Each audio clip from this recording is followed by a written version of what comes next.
জনাব আবু বকর সিদ্দিক ভাই, উপস্থিত রয়েছেন কৃষিজীবী রাজশাহী জেলার সম্মানিত সাধারণ সম্পাদক আমাদের প্রিয় ভাই শফিকুল ইসলাম ভাই, উপস্থিত রয়েছেন বিভিন্ন ট্রেডের দায়িত্বশীল বৃন্দ, শ্রমিক ভাইরা। প্রশংসা সবটুকু আল্লাহ পাক রব্বুল আলামিন, আমরা বলি আলহামদুলিল্লাহ। লাখো কোটি দরুদ ও তাসলিমাত বর্ষিত হোক বিশ্ব মানবতার মুক্তির দূত নবী মুহাম্মদ রাসূলুল্লাহ সাল্লাল্লাহু আলাইহি সাল্লামের উপরে। আপনারা জানেন 1986 সালের 1 মে সেই আমেরিকার শিকাগো শহরে শ্রমিকরা 8 ঘন্টা তাদের দাবিতে 8 ঘন্টা তাদের দায়িত্ব পালন করবেন, এই দাবিতে কি আন্দোলন তারা করেছিল, তাদের পরিস্থিতি কি হয়েছিল। পরিশেষে 1889 সর্বশেষ 1890 সাল থেকে এই মে দিবসটি পালিত হয়, যা যথাযথ মর্যাদায় বাংলাদেশেও পালিত হয়।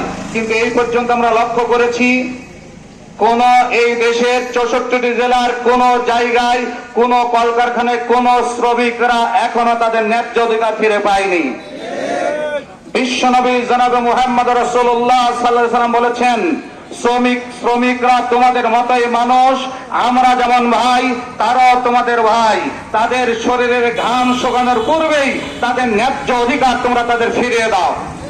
শুধু তাই নয়, আল্লাহ রাসূল আরো বলেছেন, আল কাসিব হাবিবুল্লাহ, যারা শ্রমিক যারা লেবার এরা হলো সরাসরি আল্লাহর বন্ধু।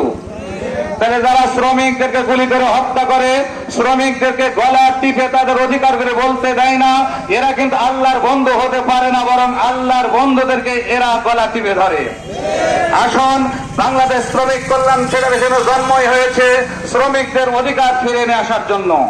আমরা মনে করি এই 24শে গণঅভ্যুত্থানের পর আমরা যে সুন্দর একটি পরিবেশ আশা করেছিলাম, শ্রমিকদের ন্যায্য অধিকারে আশা করেছিলাম, এখন পর্যন্ত সেটি হয় নাই। আমরা মনে করব সরকার বদল হবে, সরকার বাহাদুর এটা চিন্তা ভাবনা করে অনতিবিলম্বে শ্রমিকদের ন্যায্য অধিকার ফিরে দেবে ইনশাআল্লাহ। আমরা তাকে দেখছি প্রত্যেকটি কলকারখানায় এখনো শ্রমিকরা নির্যাতিত। আমরা কৃষিজীবীর দিকে তাকে দেখি, আমরা দেখি কৃষকদের ন্যায্য মূল্য তারা তাদের জিনিসপত্রের, কৃষিজীবী যে জিনিসপত্র যেমন ধান চাল যাই বলেন, কোন পণ্যের তারা ন্যায্য মূল্য পাচ্ছে না। সব জায়গায় যে সিন্ডিকেট শুরু হয়েছে, আমরা মনে করি জ্বালানি সংকট, বিদ্যুৎ সংকট, গ্যাস সংকট চরম আকার ধারণ করেছে। এই জন্য আমরা সরকারের কাছে দাবি জানাচ্ছি, এই মে দিবসে আজকের এই রেলওয়ে সমাবেশ থেকে অনতিবিলম্বে এই সিন্ডিকেট যদি ভঙ্গ করা না হয়, সিন্ডিকেট ভেঙে দিয়ে আবার 24শে গণঅভ্যুত্থান যেই কারণে হয়েছে সকলের ন্যায্য অধিকার যদি ফিরে দেওয়া হয়, শ্রমিকরা মাঠে নামতে আবার বাধ্য হবে, রাজপথে নামতে বাধ্য হবে। এই জন্য আসুন, আজকে মহান মে দিবসে মালিকদেরকে স্মরণ করে দিতে চাই বিশ্বনবীর সাহাবী হযরত ওমর ফারুক রাদিয়াল্লাহু তাআলা ওই কাহিনীটি। তিনি একদিন তার চাকরকে, তার ভৃত্যকে নিয়ে এক জায়গায় সফর করতে যাচ্ছিলেন, উটের পিঠে চড়তেন অর্ধেক সময় খলিফা ওমর, অর্ধেক সময় উটের পিঠে চড়তেন তার ভৃত্য। গন্তব্যস্থলে যখন পৌঁছছেন, উটের পিঠে চড়েছিল ভৃত্য মানে চাকর, আর হযরত ওমর ফারুক অর্ধেক পৃথিবীর শাসন করতে হওয়ার পরে তিনি যখন রশি টেনে নিয়ে যাচ্ছেন, ওই জায়গায় রিসিভ করার জন্য জনগণ যখন, প্রশাসনের লোকেরা যখন এসেছিল খলিফা ওমরকে তারা রিসিভ করবে, দেখছে উটের পিঠের উপর যেই ভৃত্যটি বসে আছে, ওকে যখন রিসিভ করার জন্য যাচ্ছে, ভৃত্যটি 2 চোখের পানি ফেলে বলছে, তোমরা চিনতে পারো নাই অর্ধেক পৃথিবীর মালিক আমিরুল মুমিনিন খলিফাতুল মুসলিমিন হযরত ওমর ফারুক রাদিয়াল্লাহু তাআলা আনহু এমন একজন শাসক। এত রাস্তা রান করা হলো, প্রত্যেকটি রাস্তার মাঝখানে উনি অর্ধেকটি নিজে রশি টেনে নিয়ে যায় আর অর্ধেকটি ভৃত্য রশি টেনে নিয়ে যায়। আমি হযরত ওমর নাই, এখন ভৃত্য যেই ব্যক্তিটি রশি টেনে নিয়ে যাচ্ছে ওঠের, উনি হচ্ছেন অর্ধেক পৃথিবীর শাসনকর্তা হযরত ওমর। এটাই বাংলাদেশ শ্রমিক কল্যাণ ফেডারেশন এই নীতি চালু করতে চায়।